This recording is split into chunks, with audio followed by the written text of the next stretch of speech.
Hello everyone, welcome to bright IQ। तो आज से हम लोग स्टार्ट किए हैं IRB NTPC में रीजनिंग का। रीजनिंग में हम लोग सबसे पहले पढ़ेंगे अल्फ़ाबेट्स यानी कोडिंग डी कोडिंग को। इसमें हम लोग सबसे पहले देखेंगे ना जो भी लेटर्स हमारे पास दिए होते हैं, लेटर्स को याद करने का सबसे आसान तरीका, क्योंकि अगर आपने सभी लेटर्स के नंबर को याद रखा है 26 के 26 नंबर के लेटर्स को प्लस में उसके ऑपोजिट लेटर को याद रखे हैं, तभी ये क्वेश्चन जो है वो आपका बहुत आसानी से बन पाएगा। तो आज हम लोग बहुत ही ईजी ट्रिक में सॉल्व करने वाले हैं सारे लेटर्स को, ताकि एक बार अगर आप लेटर्स को याद कर लेते हैं तो उसको आप दोबारा कभी नहीं भूल पाइएगा। वैसा हम लोग आज ट्रिक पढ़ने वाले हैं। तो चलिए बिना लेट के हम लोग सबसे पहले देखते हैं तो इसके लेटर को अरेंजमेंट को देखते हैं। जैसे अगर हम लोग यहाँ पे देखेंगे से ए से लेके जेड तक हम लोग इसको अपोजिट लिखे हैं। जैसे यहाँ पे ए से लेकर के एम तक है, एम के बाद जस्ट हम लोग अपोजिट कर दिए हैं NOPQR, इस तरह से हम लोग लिखे हैं इसको। ठीक है, तो याद करने का सबसे शॉर्ट ट्रिक आपके पास यही है कि सबसे पहले आप जो भी आपके पास लेटर्स के नंबर दिए हुए, जैसे 5, 10, 15, 20, 25, टोटल नंबर आपके पास 26 होते हैं।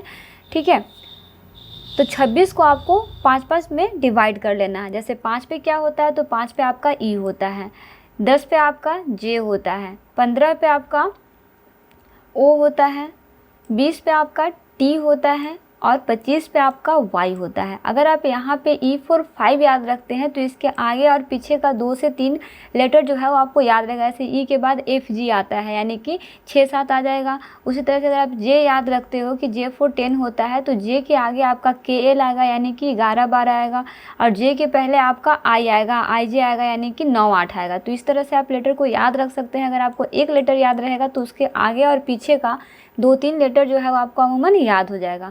उसी तरह से अगर O का हम लोग 15 याद रखते हैं तो उसके पहले का लेटर यानी कि O से पहले N होता है, O के बाद P होता है।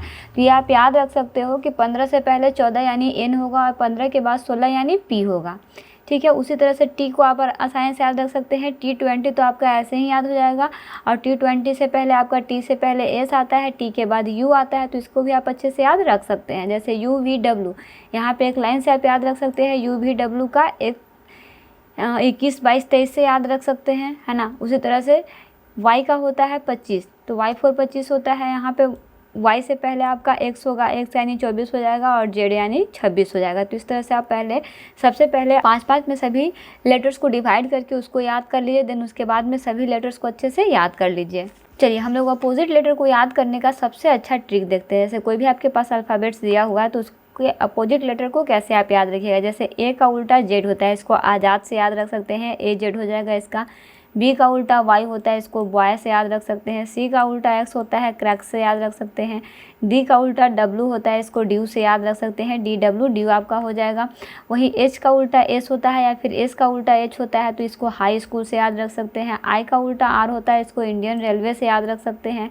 और यहाँ पे आपका लव होता है, L का उल्टा O और V का उल्टा E होता है, यानी अगर आप लव याद रखिएगा तो लव से आपका 4 वर्ड हो जाएगा क्लियर।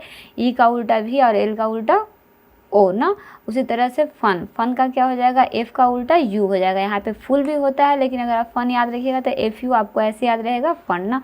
उसी तरह से M का उल्टा N होता है, यहाँ पे मैन आप याद रख सकते हैं। P का उल्टा K या फिर K का उल्टा P होता है, इसका PK मूवी से आप याद रख सकते हैं, PK मूवी। G का उल्टा T होता है, इसको GT रोड से याद रख सकते हैं। और J का उल्टा Q होता है, इसको जयपुर क्यून से याद रख सकते हैं। तो इस तरह से भी आप अपोजिट लेटर को बहुत आसानी से इस वे से याद कर सकते हैं। बिल्कुल भी ये हार्ड नहीं होता है। पहले तो आपका लव का ऐसे आप याद रख लोगे, LO हो गया, VE हो गया, लव हो गया। इंडियन रेलवे का IR हो गया, हाई स्कूल HS हो गया, आज़ाद AZ हो गया, बॉय BY हो गया, क्रैक CX हो गया, ड्यू DW हो गया, मैन MN हो गया, PK मूवी हो गया, JQ जयपुर क्यून हो गया, और GT रोड हो गया। ठीक है, तो इस तरह से आप अपोजिट लेटर को बहुत ही आसानी से याद रख सकते हैं ना। चलिए आगे बढ़ते हैं, आते हैं हम लोग अब क्वेश्चन पे, यानी आपका NTPC में किस तरह के क्वेश्चन जो है हर साल पूछे जाते हैं कोडिंग डी कोडिंग से। तो चलिए हम लोग सबसे पहले फर्स्ट क्वेश्चन देखते हैं, जो है आपका कि निम्नलिखित में से कौन सा पद दी गई श्रृंखला में प्रश्न चिन्ह का स्थान लेगा। तो देखिए अगर हम लोग यहाँ पे देखते हैं तो आप ध्यान से देखिए, यहाँ पे D दिया हुआ है, 4 दिया हुआ है, W दिया हुआ है, यहाँ पे G दिया हुआ है, 5 दिया हुआ है, T दिया हुआ है। तो देखिए अभी हम लोग जस्ट पढ़े हैं ना, ड्यू DW होता है, GT रोड होता है, और यहाँ पे KP PK मूवी होता है, HS हाई स्कूल होता है, VE लव होता है, LOVE लव होता है। दैट मीन्स यहाँ पे अगर आप देखिएगा तो आपके पास सारा जो यहाँ पे लेटर दिया हुआ है ऑपोजिट लेटर दिया हुआ है, ठीक है। अगर आप ऑपोजिट लेटर से यहाँ पे मिलाइएगा तो यहाँ पे देख लीजिए आपके पास खाली स्थान दिया हुआ है। यहाँ पे देखिए PL नहीं होता है क्योंकि PK होता है, OM नहीं होता है क्योंकि आपका क्या होता है, O के साथ L होता है।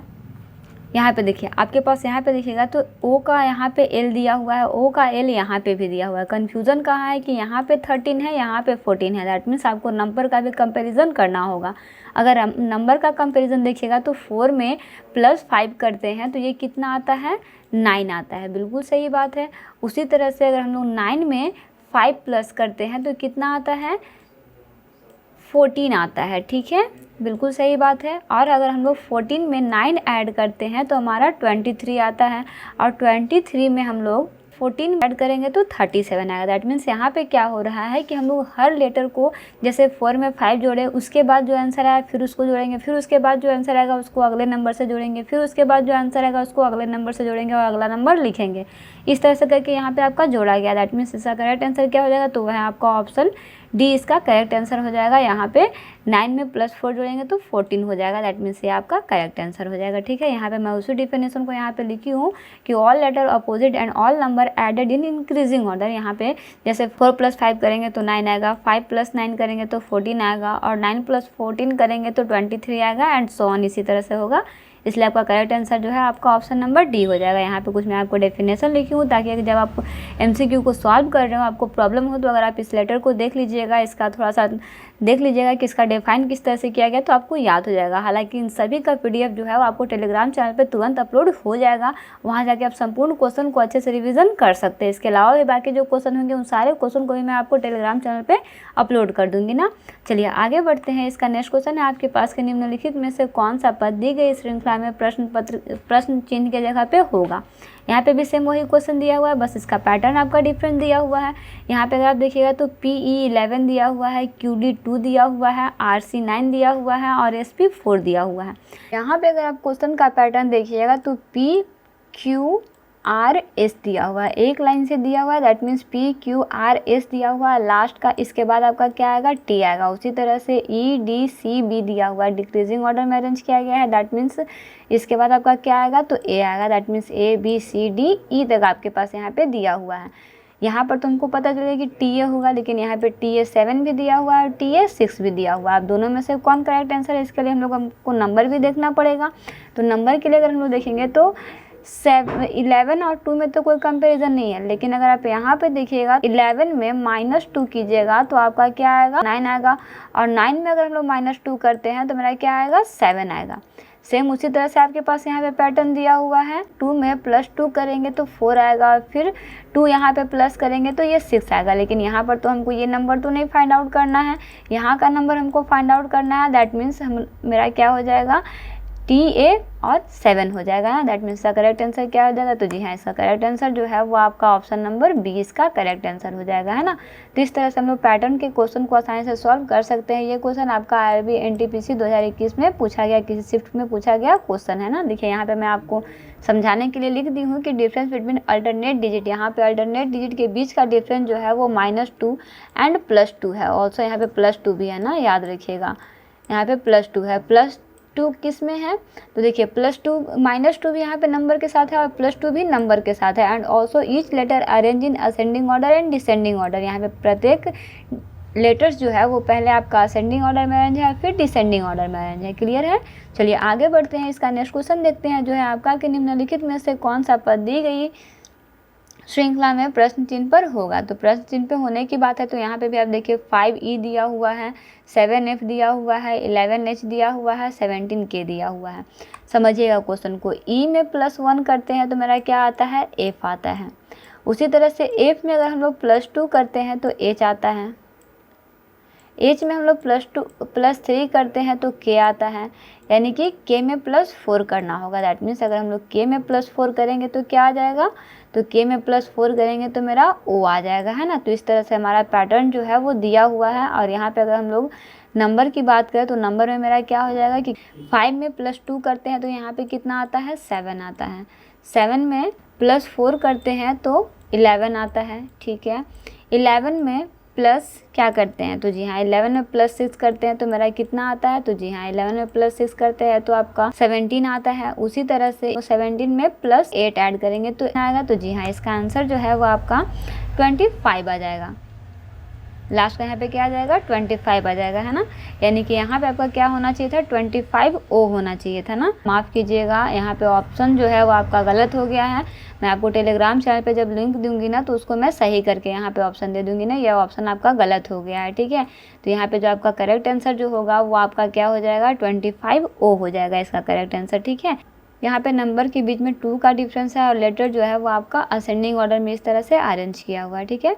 चलिए आगे बढ़ते हैं, इसका नेक्स्ट क्वेश्चन देखते हैं जो है आपका, कि इसमें भी आपके पास प्रश्न चिन्ह दिया हुआ है। प्रश्न चिन्ह की जगह पे आपको बताना है कि कौन सा होगा। ये तो बिल्कुल भी इजी क्वेश्चन, इससे इजी तो कुछ हो ही नहीं सकता। जैसे वाई की जगह पे वाई का जो लेटर का नंबर जो होता है वो 25 होता है, डब्ल्यू का 23 होता है, यू का 21 होता है, एस का 19 होता है, तो आएगा क्या होगा।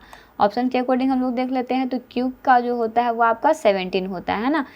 यहाँ पे आपका गलती हो गया है ना, ये यहाँ पे 18 होता है, ठीक है, क्योंकि अगर यहाँ पे 16 हुआ तो ये भी तो आपका सही हो जाएगा ना। तो ये आपका यहाँ पे 18 दिया हुआ है, ठीक है। तो Q = 17 आपका करेक्ट आंसर हो जाएगा। O के बाद आपका P आता है, यानी P आपका 16 हो जाएगा। P के बाद Q आता है 17, तो आपका 17 जो है इसका करेक्ट आंसर हो जाएगा, ठीक है। यानी ऑप्शन C जो है इसका करेक्ट आंसर हो जाएगा।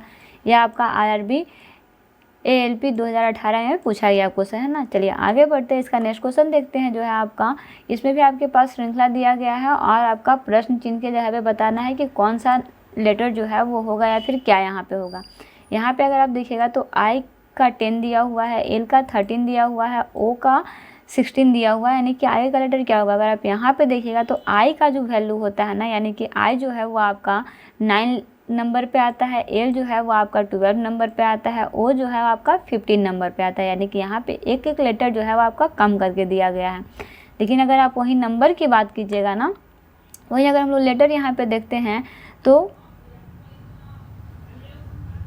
लेटर में यहाँ पे डिफरेंस जो है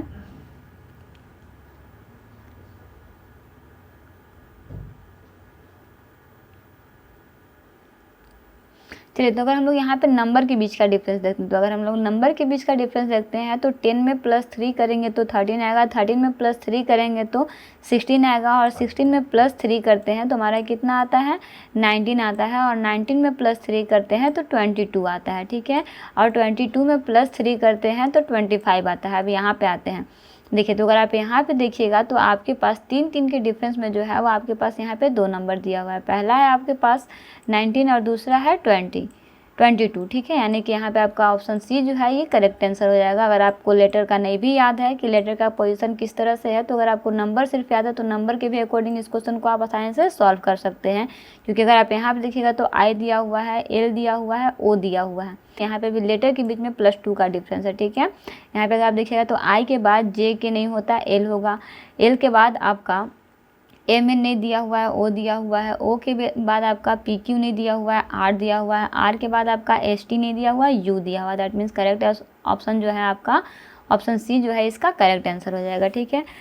तो इस तरह से बेसिकली हम लोग IRB NTPC में रीजनिंग के कुछ क्वेश्चन को सॉल्व कर चुके हैं। ये आपका बहुत ही बेसिक सा क्वेश्चन था और आपका ये एक श्रृंखला यानी पैटर्न पे आधारित क्वेश्चन था। पैटर्न पे आधारित क्वेश्चन अभी और भी बहुत सारे दिए हुए हैं जिसको हम लोग नेक्स्ट क्लास में स्टडी करने वाले हैं। सारे क्वेश्चन को टॉपिक के साथ स्टडी करते रहिए। लगभग ये 3 से 4 क्लास में जो है वो आपका पूरा कोडिंग डिकोडिंग यानी अल्फ़ाबेट्स जो है वो कंप्लीट होगा। तो सारे वीडियो के साथ बने रहिए। जल्दी से जाकर टेलीग्राम चैनल पे सारा का PDF जो है वो डाउनलोड करके सारे क्वेश्चन के साथ स्टडी जरूर कर लीजिएगा। देखिए यहाँ पे बेसिकली इसका कॉन्सेप्ट भी मैं यहाँ पे लिखी हूँ कि difference between all number is 3 ना। यहाँ पे नंबर के बीच में भी 3 का डिफरेंस है और लेटर के बीच में +2 का डिफरेंस है ना, याद रखिएगा। मिलते हैं नेक्स्ट वीडियो में एक इंपॉर्टेंट पार्ट एक इंपॉर्टेंट क्वेश्चन के साथ। Thanks for watching.